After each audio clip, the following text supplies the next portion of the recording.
Namaste, everybody. The pain of going through a breakup, pain of managing an emotional turbulence when somebody deceives us, when you've been loyal, but the opposite person or the partner whom you believed in which relationship you gave your heart and soul, didn't turn out to be in your favor. All these emotions or mental disturbances are definitely not easy to experience, to assimilate, or to move on. But, my dear friends, this breakup need not just be a usual breakup which happens between a girlfriend or a boyfriend in teenage. It could be the relationship that is not manifested into something beautiful even after decades of being together with a husband or a wife. It could also be some sort of a cheating done by a business partner or a loyal friend who was there with you for many, many years, or maybe you're a childhood friend who probably for a silly reason did not understand you enough. Now, these sort of emotional disturbances is something that most of us go through in different phases of life. But do you know that if you don't handle it effectively, if you don't heal these wounds, they are going to come back as disturbances in other situations, or they are going to attract more challenging people into your life. These emotional disturbances can also manifest itself into complicated physical or mental diseases. Most importantly, if you're in a relationship with a girl or a boy or with a man or a woman, and if you want to just move on and find another appropriate partner without healing these wounds, it wouldn't be possible for you to attract an ideal partner into your life whom you truly deserve. So, in this special episode today, let us understand how do we actually heal these wounds, how do we clear our energy from attracting such energies which are not conducive for you to lead a peaceful, healthy life. Well, I've been telling this repetitively that the first and foremost step is to understand that you're letting go of a relationship because you deserve a better life. You deserve a partner who can be true to you or to your emotions. So, this was completely your decision, and you've taken this decision for your own benefit. So, do not go through this guilt ride. Do not penalize yourself with repetitive negative thoughts about, did I do the right thing? Am I going through the right feeling? Did I really deserve it? Because I understand there is pain of separation, but the real thing is you deserving something true, something pure. So it was your clear decision to move on, and that is for your highest good at this moment. So accept that this decision is for your good, or for the good of your future or your career or your health. Sometimes deceiving happens in most unpredictable patterns or reasons.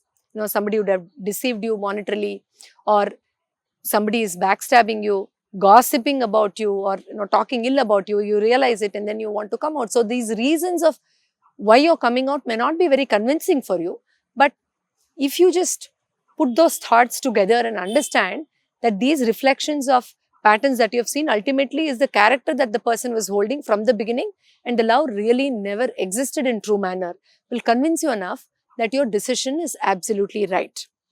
Now, coming to the management of pain, forgiveness is the key. Now, forgiveness is not just thinking, okay, I let go of you, you did something to me and I accepted.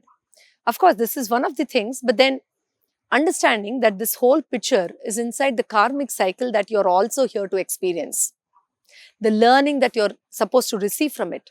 And most importantly, though it is a little hard to digest this is the learning that you wanted to give to the opposite person.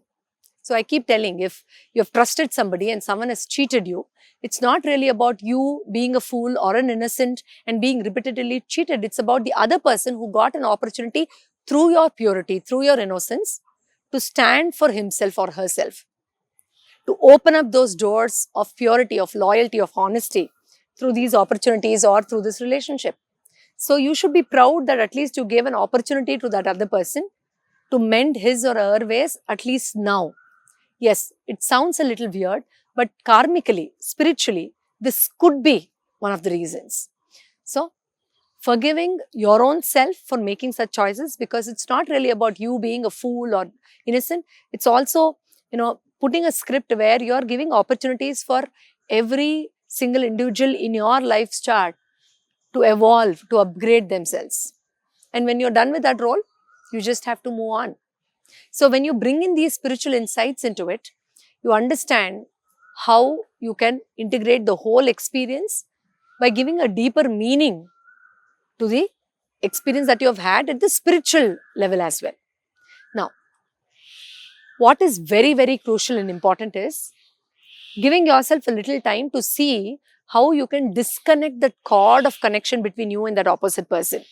Because that person all this while in the name of love probably has been sucking your energy, misusing you, isn't it? So, you don't want to carry that same energy and go on to other people begging for their love.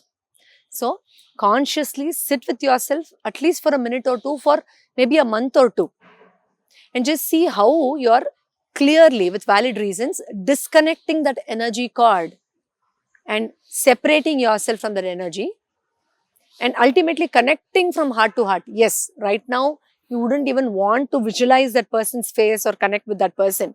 But then ultimately we all have to conclude on the grounds of love, compassion and forgiveness. That's when you come out of this vicious cycle. Otherwise, you are going to get back into the same loop of being entangled into the same filthy, dirty relationship.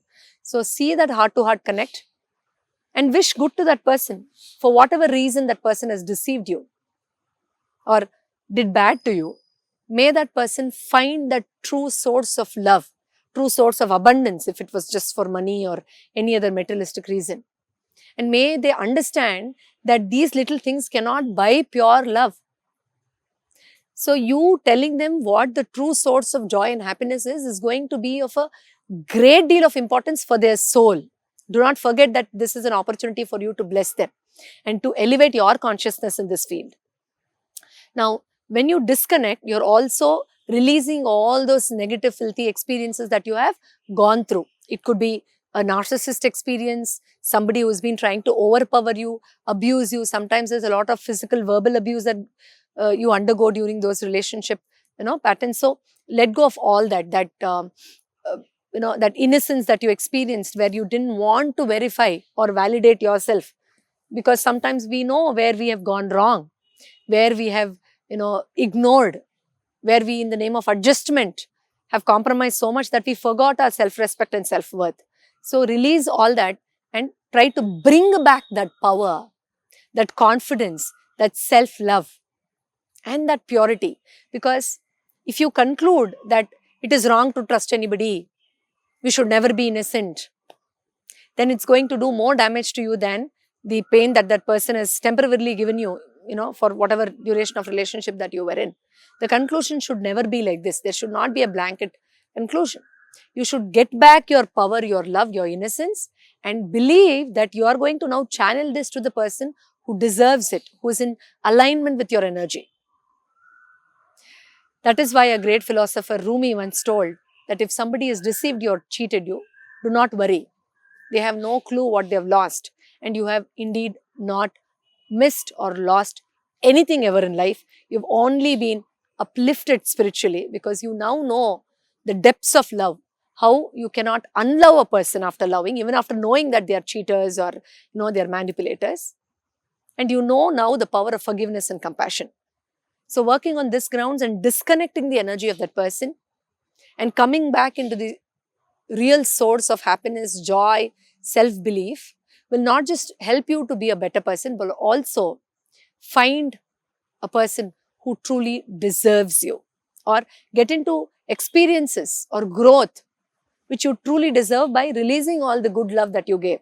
I always keep telling, whatever love, whatever genuine energy that you have released, the opposite person may not have used it appropriately, but universe is making record of it. It will bring back that pure, joyous, abundant love and energy into your life in better ways through people who truly deserve to be around you.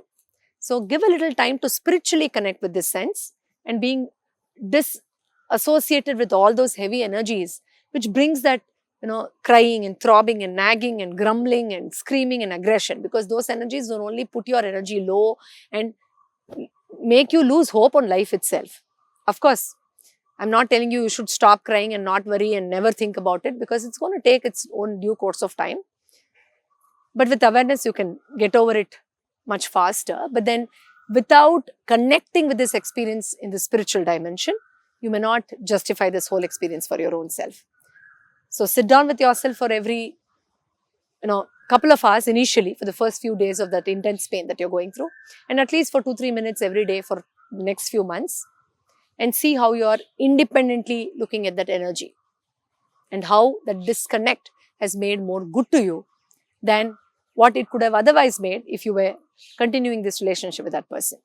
I hope this information helps. Never forget that self-love is the most purest divine love, and these relationships are only helping us to reflect back into the true source.